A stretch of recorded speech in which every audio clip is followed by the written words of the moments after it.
That's right. Transcendence Tier 2 only needs 3 characters to get this done. And we're going to run through it now. Now, I'm not going to do the Garland solo again. There's no need. I did that already. I'm just going to link that video in the description for anybody who wants to watch it. But this is going to be the other 2 tiers.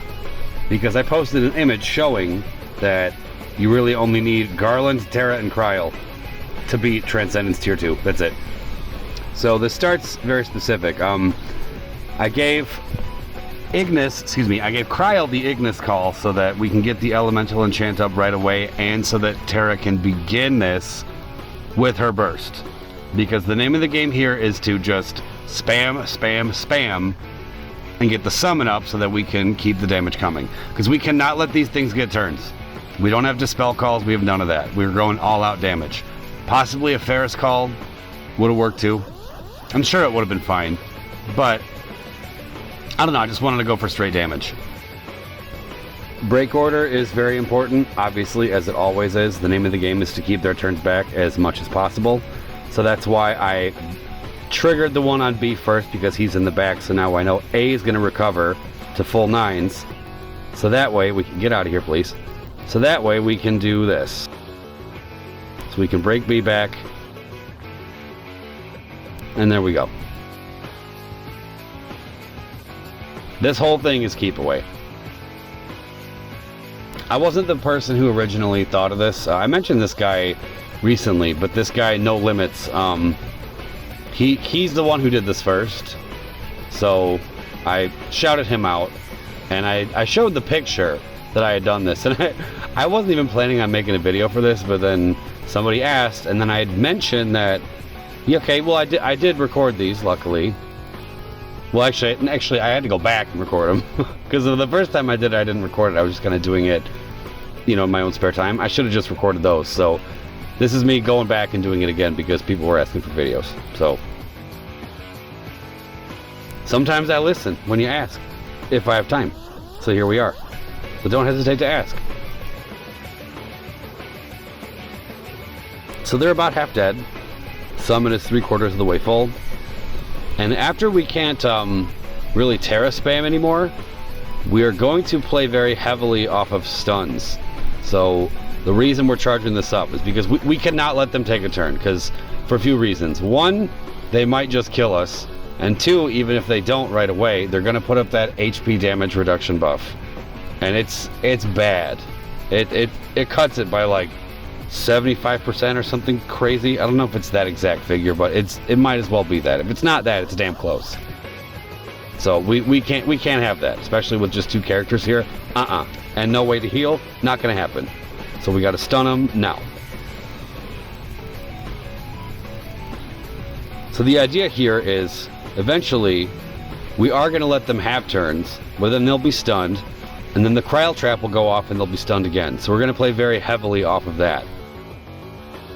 It's mainly rush down with a little bit of off-turn damage and paralysis. That's how you get this done.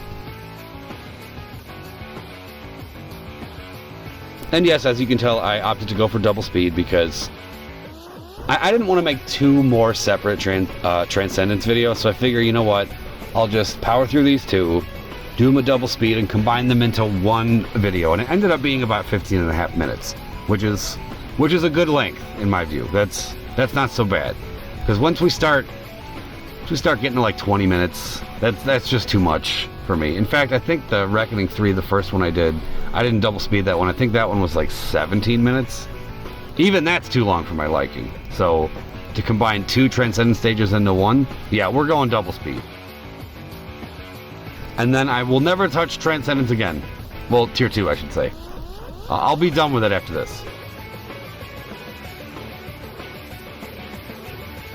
So this does set us up very nicely for the Reckoning, because we kind of have a team that has everything we need between these 2 and Garland. I mentioned this before. Mark is the first person I saw use that setup. Mark in Dissopia chat. And I spoke very highly of that team, and clearly I meant it, because now I want to do it. So here we are. And yeah, it worked out. Definitely notice a damage drop off without Sarah there, but it's fine. still gets it done. Krile does deal with the wave 1 orb, just simply because she's there. Because everybody's thunder enchanted. So Terra can drop some meteors and keep those brave hits on everyone, and you'll be fine with that. But there's other ways to go about it. Maybe I should talk about this more when I get there. Yeah, you know, let's finish this first, then we'll get to that. This was a problem, though. I thought he would die. You weren't supposed to... That wasn't supposed to happen, but yeah, look at that reduction. But that's okay. We're good. We just made it. The first time I did it, they died at the same time, but not this time. Okay. Time for the reckoning.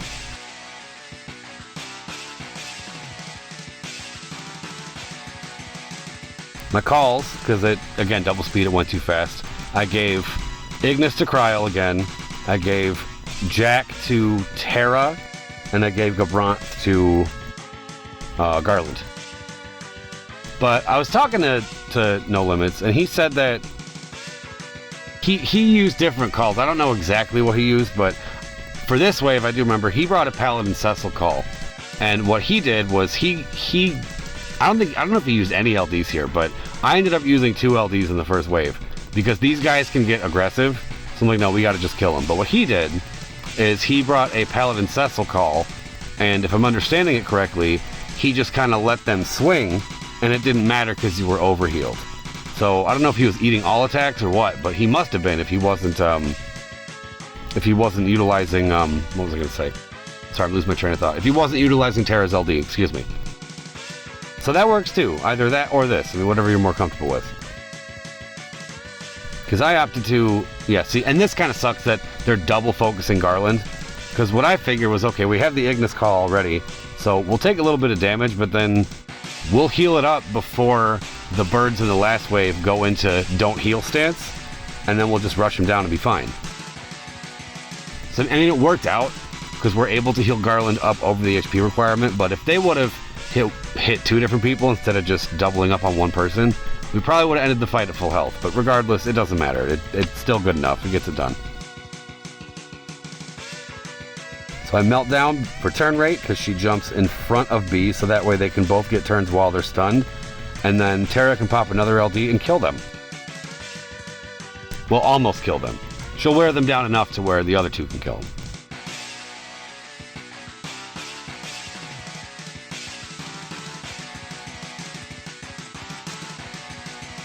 I did see Macnol in TCC's Discord was discussing the fact that there really aren't a whole lot of Reckoning clears without either Garland, Terra, or Lightning's Burst. And he's right, there really aren't many, but I've seen a couple. In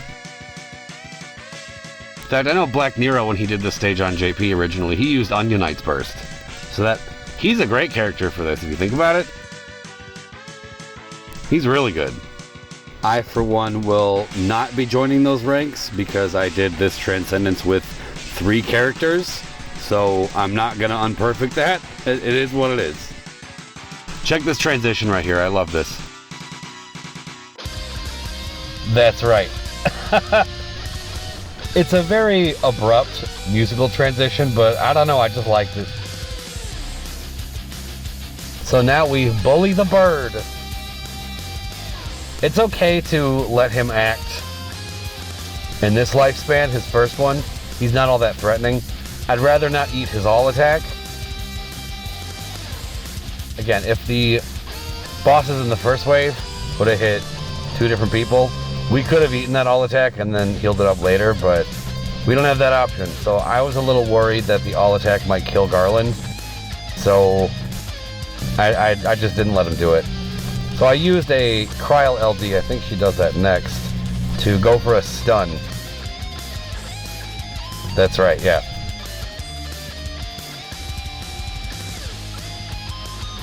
So this way he'll go for Garland. He is hard focusing Garland. He's identified his biggest threat, and it's Garland.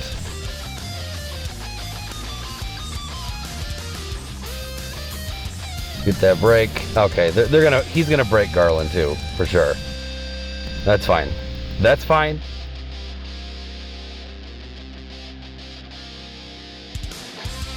Just noticed there was 1 turn left on his LD buff, so let's not lose that.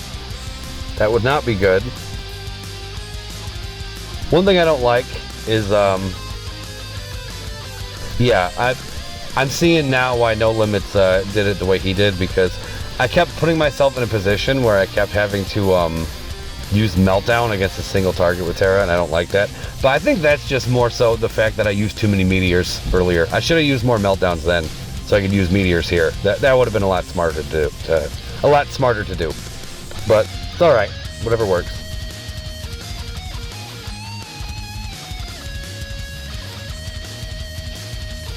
And then I realized, you know what? We might as well just heal now before we forget about it. See, he's not quite at full, but he's close enough. He's over the requirement. It's fine. Okay, we can get some HP damage up on you with the Gabranth call. And now let's not do a completely wonky rotation like we did last time. Let's do one that actually makes some more sense. We're gonna not forget to press the LD this time. There we go. Beautiful. No HP attacks in this burst. My God.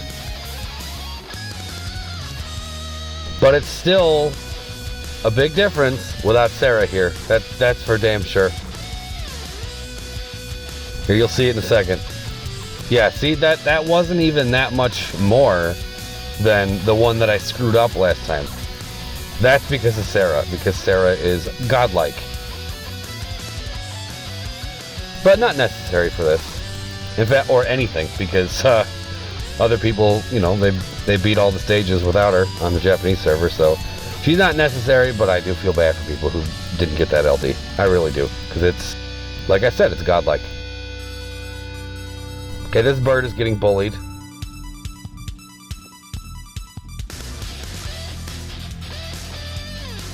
Okay, no more meltdowns against a single target.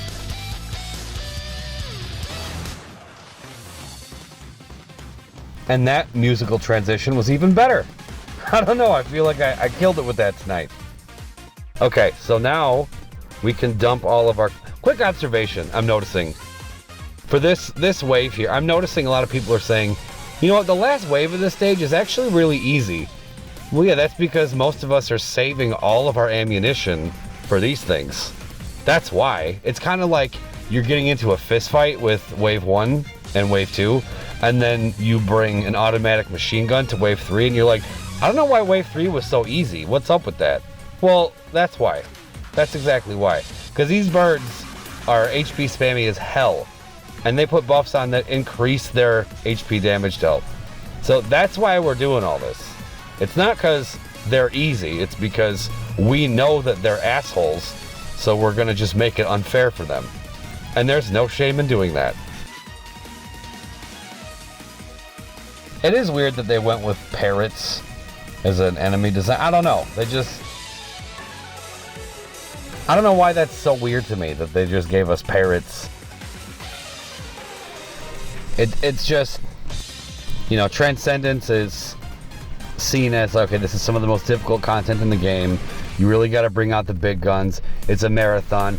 All right, home stretch. Here's these 2 household birds that we keep as pets that talk to us, and that's just weird. Like one of the least threatening enemy designs. Whatever. Square's weird. They do weird stuff all the time. I don't know why I'm focusing on this one in particular. Like the count steams exist, and that wraith with the, which one? The one from the Alisei Lost Chapter, the Alisei event. How long ago that was, but. The weird thing with that has like the big red hats and the goofy jacket and the polka dot pants that gives you the middle finger whenever he puts the shield up. Yes, you won't be able to unsee that now. He totally is giving you the finger when he puts the shield up. What we should have done is just brought one giant bed sheet and thrown it over their faces so that they think it's nighttime. They fall asleep and then we beat the shit out of them. That would be way more effective than this. Another reason I waited for my calls with this setup is because we needed the 5 debuffs. I know the Ferris call would take care of it on its own, but so would all this other stuff. And we do more damage with this than we would with the Ferris call, so it made more sense to me to do it like this. And now I'm noticing if I didn't spam through all my meltdowns, we would have had that nice turn count. But that's okay. We're going to take out the frustration of that on this bird. Yes, we're going to see 65. This is absolute overkill, as the game states right here. Overkill. Yes, I know. Bye-bye, birdie. Polly won a cracker. Well, Polly got his ass whooped. And done. 3 characters, tier 2. Thanks for watching.